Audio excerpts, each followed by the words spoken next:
तो रचयिता को जान गए कि नहीं? किसके रचयिता? किसके रचयिता? निराकारी दुनिया के रचयिता या साकारी दुनिया के रचयिता?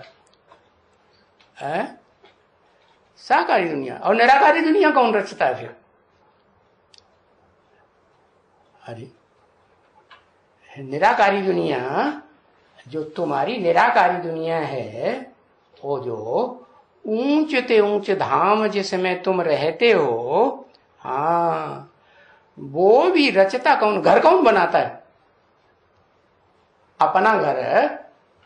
वो तो देखो अयोध्या में लड़ाई लड़ रहे, हम राम का मंदिर बनाएंगे। अरे राम का मंदिर राम बनाएगा या तुम खुद बनाओगे? तुम कैसे बना लोगे? तुम में इतनी ताकत है कि अयोध्या में राम का मंदिर बना लो? वो हद की ईंटों की अयोध्या समझ लेते हैं। अयोध्या का बेहद का मतलब यह है जहां कभी युद्ध मनसा से, वाचा से, कर्मणा से, कोई इंद्रियों से किसी प्रकार का कोई युद्ध होता ही नहीं। ऐसी दुनिया बनाने का काम कौन करेगा? मैं करूंगा? मैं तो करता हूं। मैं माने कौन? शिव? नहीं, वो तो नहीं करता। तो कौन करता है? वो निराकारी धाम तुम अपने लिए, अपना धाम खुद, ऊंचे ते ऊंचा धाम, ऊंचे ते ऊंचा महल, संगठन कहो, किला कहो। राजाएं होते हैं तो अपना किला बनाते हैं कि नहीं? हाँ, बनाते। तो तुम रचयिता को भी जान गए और रचना के आदि मध्य अंत को भी जान गए। क्या? कौन है रचना? रचयिता कौन है? अरे रचयिता साकार, तो रचना भी साकार। तो कौन रचयिता, कौन रचना? लिखो, बताओ। अव्वल नंबर रचयिता कौन, अव्वल नंबर रचना कौन?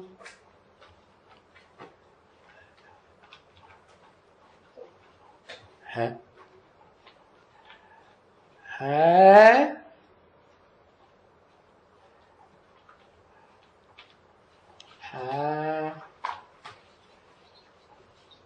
रचना शिव।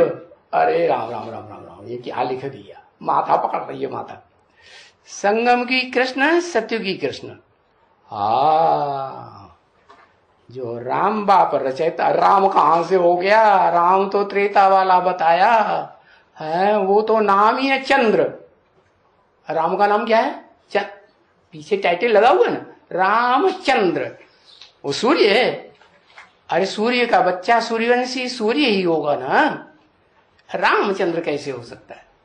रामचंद्र तो त्रेता वाला हुआ।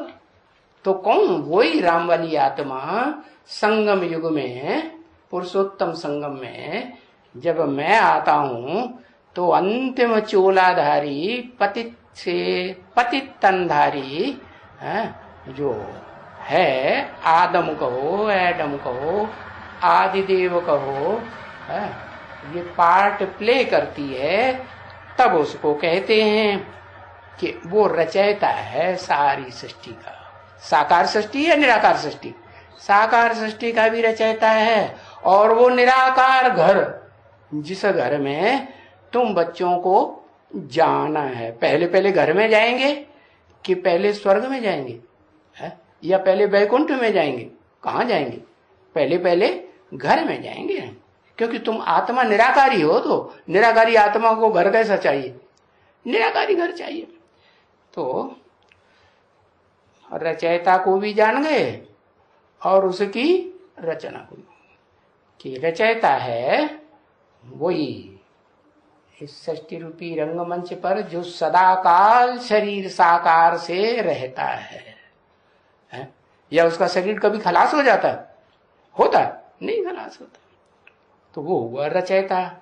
उसे कह दो आदि नारायण। और रचना, रचना तो एक पीढ़ी कम हुई ना, नीचे पीढ़ी उतरेगी ना। तो रचना हुआ 16 कला संपूर्ण कृष्ण। तो दोनों को तुम जान गए। तो अब देखो, बेहद की रचना को भी जान गए और बेहद के बाप को भी जान गए। कितने हैं बेहद के बाप है? अरे फिर चक्कर में पड़ गए।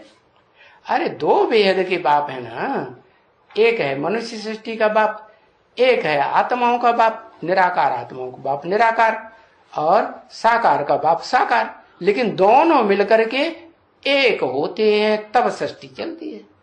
अरे आत्मा जब तक साकार शरीर धारण न करे तो सृष्टि में कोई काम कर पाएगी? नहीं कर पाएगी।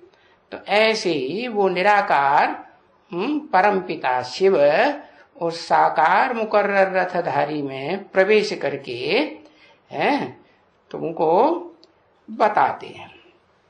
तो उस बाप को जानने से, कौन से बाप को? जो बेहद का कंबाइंड बाप है। क्या? साकारी भी तो निराकारी। और ये बात तुम भारतवासी जानते हो, जो विदेशी हैं, विधर्मी हैं, वो नहीं जानते। क्या?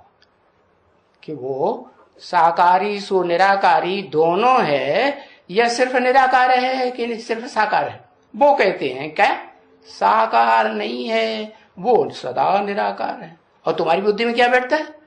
वो निराकार सो साकार। तो बताया उस बाप को जानने से तुम आस्तिक बन गए। आस्तिक माने आस्था रखने वाले। बिंदी के ऊपर आस्था रखी जाती है क्या?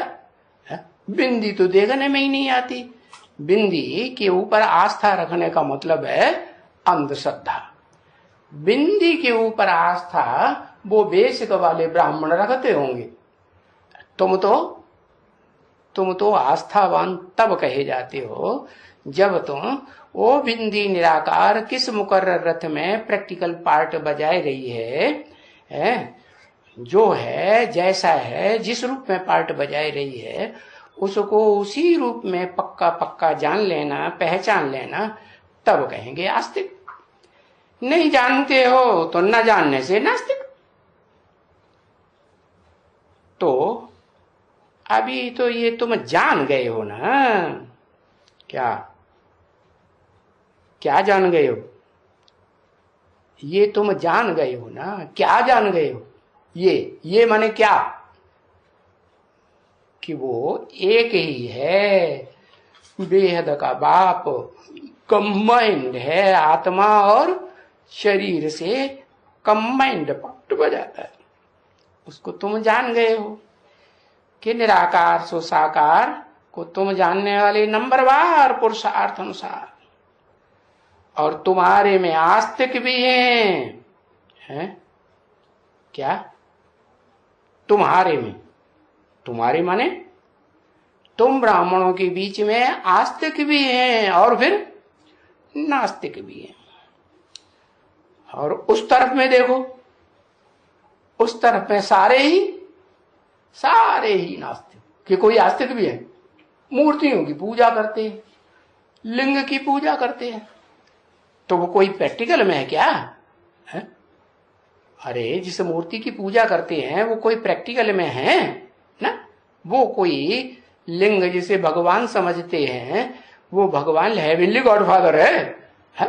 वो कैसे हेवनली गॉडफादर?